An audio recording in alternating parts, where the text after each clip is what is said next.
Chumollar saltanati. Erkin Malik. Bismillahirrohmanirrohim. Bir bor ekan, bir yo'q ekan. Chumollar saltanati bo'lgan ekan. Bu saltanatda chumollar oila bo'lib yashar ekanlar. Bitta oilada chumollarning soni eng kamida 40 ming, ko'pi bilan millionga borar.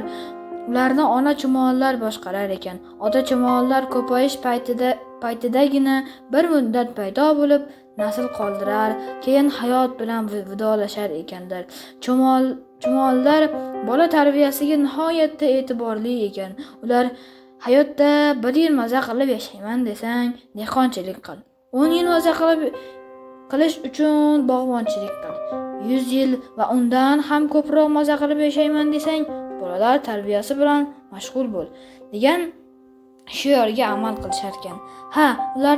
Ular uchun bola tarbiyasi hamma narsadan muhim, hamma narsadan ustun ekan. Bu ishga eng mohir, eng mehribon, eng dono va bilimdon enagalar, muallimlar, tabiblar, o'nboshilar, yuzboshilar jalb qilinar ekan. Bola chumollar tuxumdan chiqishi bilan og'izlarini kappa-kappa ochishar, enagalar esa shu zahoti ularning og'ziga sut tutishar. Birortasini chirillatib yig'latmas ekan. Ish qilib sigirlarni sutdan chiqquncha bolalarning ham sut tishlari chiqib qolsin-da deb bir zum ham tinib tinchimas ekan. Insonlarning sigirlari yaylovda o'tlab yursa, chumollarning sigirlari daraxt shoxlarida yurar ekan. Daraxtlar sovuq tushib o'sishdan to'xtasa, chumollarning sigirlari ham sutdan chiqar ekan. Shungami enagalar chumoli bolalarini tezroq katta qilib olishga shoshgan ekan. Inlariga olib kelinayotgan yeguliklarni uzoq vaqt saqlab qo'ysa bo'ladi-yu, ammo sutni saqlab qo'yishning iloji yo'q. Achib qoladi. Bola chumolilar orasidan bittasining nafsi yomon chiqibdi. Muqat deb og'zini kappa-kappa ochgan ekan. Enagalar hamma qatori unga sut berar, ammo u hech to'ymas ekan. U bechora yotgan joyida qornini qanday to'yg'azish haqida o'ylasa, atrofdagi bolalar maza qilib uxlab yotar ekan. Bir kuni, "Ey og'aynilar, och qoringa ham uxlab bo'lar ekanmi?" dedi u jahl bilan. Hech kim uning gapiga parvo qilmabdi. Shunaqa payt u mo'ylovchasi bilan bittasini sekingina qitqilab qo'yar ekan. Tamom, bittasini qitqilasa, qolganlari ham birdan qiqirlab kulaverar ekan. Bu yerda doim tinchlik, osoyishtalik hukm surishi, ovozlar tashqariga chiqmasligi shart ekan. Chumollar ko'p kulgan, ko'p yig'laydi degan naqlga qattiq amal qilishar ekan. Dushman chumollarining ayg'oqchilari ularning qayerda yotganini bilib qolishsa bormi, ko'p yomon ishlar ro'y berishi mumkin. Shu sabab enagalar xonada tinchlik saqlash uchun qiqir kulayotganlarga darrov qo'shimcha sut berib, hammani tezroq tinchitishga harakat qilishar ekan. Buni bola chumollar qayerdan ham bilsin? Ularning xayolida faqat bir narsa, qorin g'ami. Xullas, bu holat qayta-qayta takrorlanaveribdi. Enagalar ziyrak, hushyor emasmilar? Qitmirtoyni darhol aniqlashibdi, lekin uni urishib jazolashning o'rniga ko'proq sut berib boqishibdi. Enagalarning biri uni erkalab, "Bu qato katta bo'lsa, yo chumollarning zo'ri bo'ladi, yo sho'ri" deb sheriklariga qarab. Qitmirtoy buni eshitib, "Zo'ri bo'laman, zo'ri, mana ko'rasiz" debdi yotgan joyida labini yalab. "Aytganing kelsin-a, zo'ri bo'l, zo'ri. Yuzimizni yerga qaratmagin" deb uni mehr bilan erkalab qo'yibdi enaga. Ko'p sut ichgani uchunmi, tishi boshqalarnikiga qaraganda ancha oldin chiqibdi. Sut tishini ko'rgan enaga sheriklariga "Suyunchi beringlar, bu Qitmirtoyning tishi naq nayza bo'lib chiqdi, nayza-ya" debdi. Meni Qitmir demang, nayzamni sanchib olaman." "Voy, erkalatib aytyapman-da, bolajonim, qani xolajonlaringga tishingni bir ko'rsat, ular ham ko'rishsin." "Tekinga ko'rsatmayman. Nima berasiz?" deb og'zini mahkam yopib olibdi. Bu qitmirtoyni isqotoy desak, poraxo'r ham ekan-ku deyishibdi enagalar tashvishga tushib. Biron narsa uchun boshqa bir narsa talab qilganlarni ular poraxo'rlikka ayblashar. Poraxo'rlik katta jinoyat ekan. Enagalar qo'rqib ketishibdi. Ayb o'zimizda, debdi bir enaga.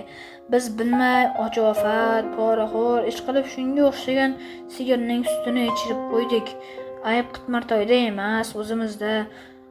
Xo'p, qani menga aytchi bolajonim, tishingni ko'rish uchun nima beraylik? Faqat sut emas, sutingiz jonimga tegib ketdi. Unda senga asal beramiz, maylimi? Sutga o'xshamaydimi? O'xshamaydi, bolajonim, umuman o'xshamaydi. Asal yemabsan, bu dunyoga kelmabsan.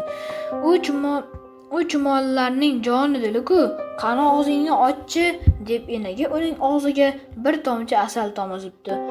Oh, buncha shirin, buncha mazali, yana deb tamashibdi bola chumoli.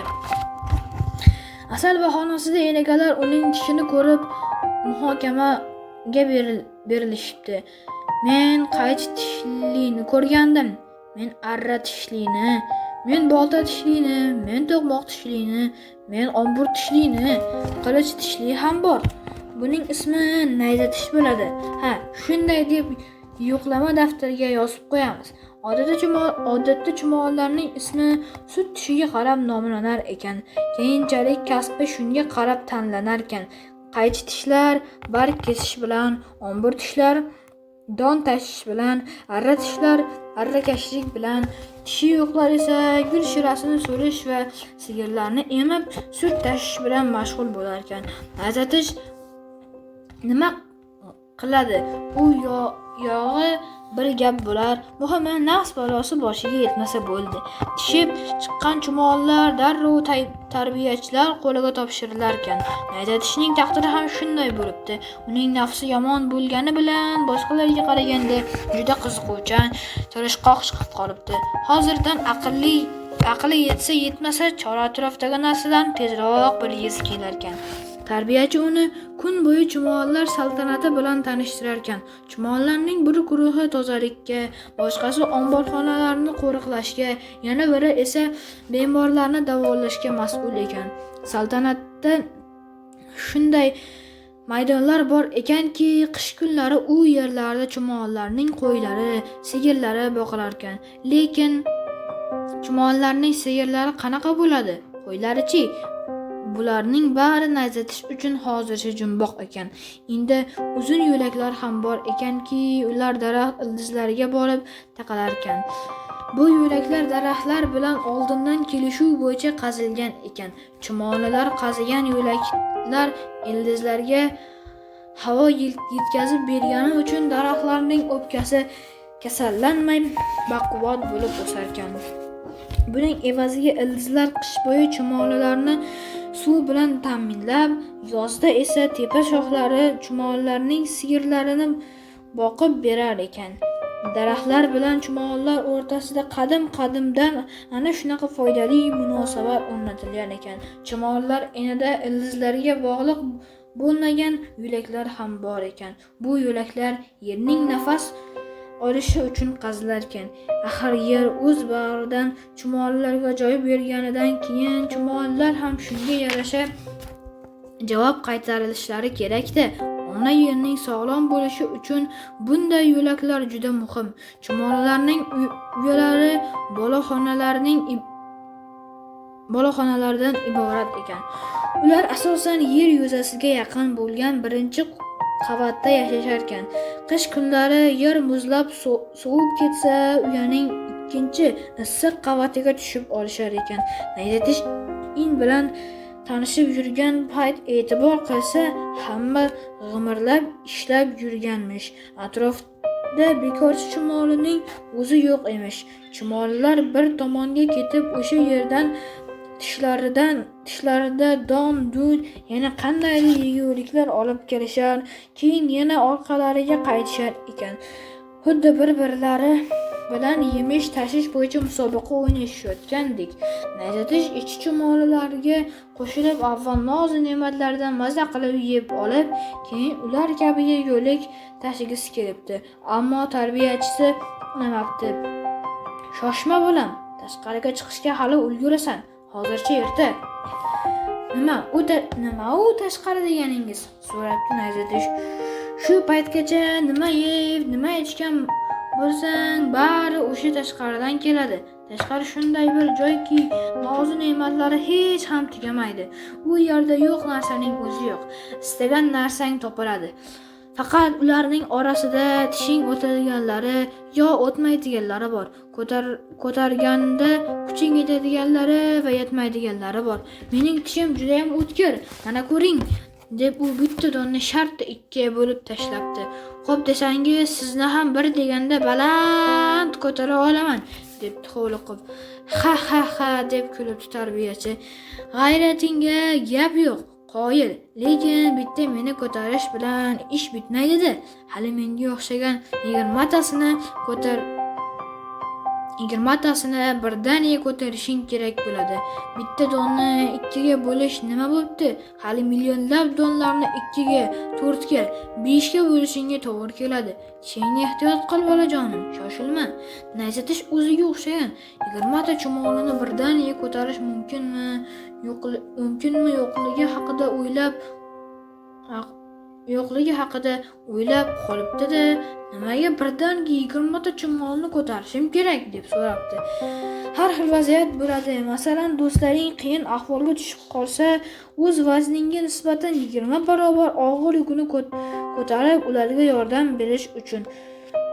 Donlarni-chi 2ga, 4ga, 5ga bo'lmay shunday esa bo'lmaydimi? Bo'lmaydi.